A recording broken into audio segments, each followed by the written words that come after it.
Bienvenidos a esta serie de videos del antídoto conocimiento de sí mismo. A continuación veremos el tema número 16, la observación de sí mismo. Este video tiene como objetivo enseñarnos a ver en actividad a nuestro ego. La autoobservación íntima de sí mismo es un medio práctico para lograr una transformación interior. Conocer y observar son diferentes. Muchos confunden la observación de sí con el conocer. Se conoce que estamos sentados en una silla en una sala, mas esto no significa que estemos observando la silla. Conocemos que en un instante dado nos encontramos en un estado de felicidad o negativo, tal vez con algún problema, o preocupados por este o aquel asunto, en estado de desasosiego o incertidumbre, etcétera, etcétera. Pero esto no significa que lo estemos observando. ¿Siente usted antipatía por alguien? ¿Le cae mal cierta persona? ¿Por qué? Usted dirá que conoce a esa persona. Por favor, obsérvela. Conocer nunca es observar. No confunda el conocer con el observar. Bueno, la observación de sí, que es un 100% activa, es un medio de cambio de sí, mientras que el conocer, que es pasivo, no lo es. Ciertamente conocer no es un acto de atención. La atención dirigida hacia dentro de uno mismo, hacia lo que está sucediendo en nuestro interior, sí es algo positivo, activo. En el caso de una persona a quien se le tiene antipatía, así porque sí, porque nos viene en gana, y muchas veces sin motivo alguno, uno advierte la multitud de pensamientos que se acumulan en la mente, el grupo de voces que hablan y gritan desordenadamente dentro de uno mismo, lo que están diciendo, las emociones desagradables que surgen en nuestro interior, el sabor desagradable que todo esto deja en nuestra psiquis, etcétera, etcétera, etcétera. Obviamente, en tal estado, nos damos cuenta también de que interiormente estamos tratando muy mal a la persona a quien tenemos antipatía.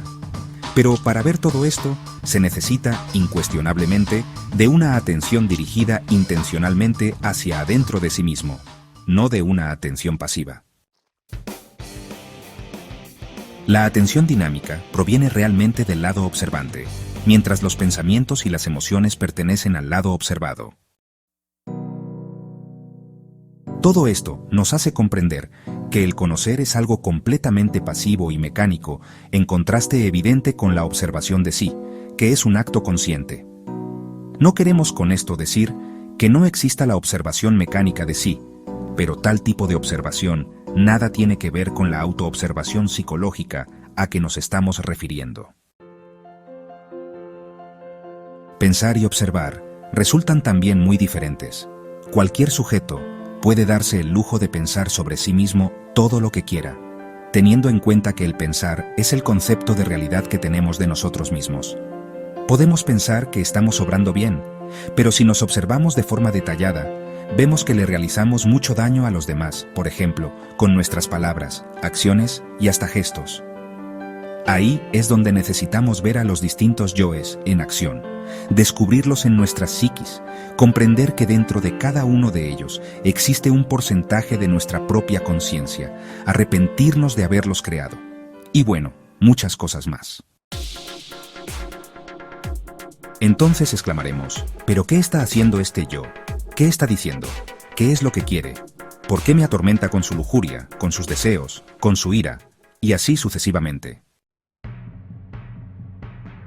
Entonces veremos dentro de sí mismos todo ese tren de pensamientos, emociones, deseos, pasiones, comedias privadas, dramas personales, elaboradas mentiras, discursos, excusas, morbosidades, lechos de placer, cuadros de lascivia, y bueno, tantas cosas más, etcétera, etcétera.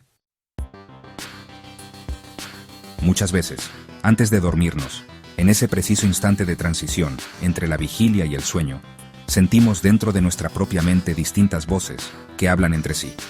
Son los distintos yoes que en esos momentos deben romper toda la conexión con los diferentes centros de nuestra máquina orgánica para luego sumergirse en el mundo molecular, en la llamada quinta dimensión o en el plano astral.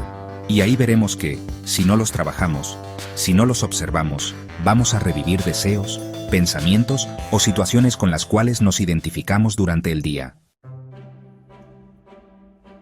Observar y observarse a sí mismo son, en realidad, dos cosas completamente diferentes, aunque ambas exigen atención. En la observación, la atención se orienta hacia afuera, hacia el mundo exterior, a través de las ventanas de los sentidos. En la autoobservación de sí mismo, la atención se dirige hacia adentro, y para esto, los sentidos de percepción externa no sirven, lo cual es, pues, más que suficiente para que sea difícil al neófito la observación de sus procesos psicológicos más íntimos. El punto de partida de la ciencia oficial, en su lado práctico, es lo observable. El punto de partida del trabajo sobre sí mismo es la autoobservación, lo autoobservable. Incuestionablemente, estos dos puntos de partida que acabo de mencionar nos llevan en direcciones completamente diferentes. ¿Podría alguien envejecer enfrascado entre los dogmas intransigentes de la ciencia oficial, estudiando fenómenos externos, observando células, átomos, moléculas, soles, estrellas, cometas y bueno, tantas otras cosas, sin experimentar dentro de sí mismo ningún cambio radical? La clase de conocimiento que transforma interiormente a alguien jamás podría lograrse mediante la observación externa. El verdadero conocimiento que realmente puede originar en nosotros un cambio interior fundamental tiene por basamento la autoobservación directa de sí mismo. Es urgente decirles a nuestros estudiantes y personas que se están adentrando en estos temas que se observen a sí mismos y en qué sentido deben autoobservarse y las razones para ello. La observación es un medio para modificar las condiciones mecánicas del mundo. La autoobservación interior es un medio para cambiar íntimamente. La autoobservación íntima de sí mismo es un medio práctico. Como secuencia obvia que no necesita demostración de todo esto, podemos y debemos afirmar en forma enfática que existen dos clases de conocimiento, el externo y el interno, y que, a menos que tengamos en sí mismos el centro magnético que pueda diferenciar las calidades del conocimiento, esta mezcla de los dos planos u órdenes de ideas podrían llevarnos a la confusión. Sublimes doctrinas pseudoesotéricas con marcado cientificismo de fondo pertenecen al terreno de lo observable. Sin embargo, son aceptadas por muchos aspirantes como conocimiento interno. Nos encontramos, pues, ante dos mundos, el exterior y el interior. El primero de estos es percibido por los sentidos de percepción externa. El segundo solo puede ser percibido mediante el sentido de autoobservación interna. Pensamientos, ideas, emociones, anhelos, esperanzas, desengaños, y todo eso son interiores, invisibles para los sentidos ordinarios comunes y corrientes. Y sin embargo son para nosotros más reales que la mesa del comedor o los sillones de la sala. Ciertamente nosotros vivimos más en nuestro mundo interior que en el exterior. Esto es irrefutable, irrebatible. En nuestros mundos internos, en nuestros mundos secretos, amamos, deseamos, sospechamos, bendecimos, maldecimos, anhelamos, sufrimos, gozamos, somos defraudados, premiados y muchas otras cosas. Incuestionablemente, los dos mundos, interno y externo, son verificables experimentalmente. El mundo interior es lo autoobservable en sí mismo y dentro de sí mismo, aquí y ahora. Quien de verdad quiera conocer los mundos internos del planeta Tierra, o del sistema solar, o de la galaxia en que vivimos, debe conocer previamente su mundo íntimo, su vida interior, particular, sus propios mundos internos. Hombre, conócete a ti mismo, y conocerás al universo y a los dioses. Cuanto más se explore este mundo interior, llamado uno mismo, tanto más comprenderá que vive simultáneamente en dos mundos, en dos realidades, en dos ámbitos, el exterior y el interior.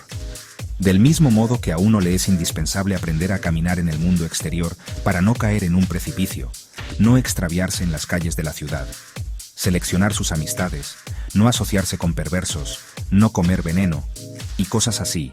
Así también, mediante el trabajo psicológico sobre sí mismo, aprendemos a caminar en el mundo interior, el cual es explorable mediante la autoobservación de sí.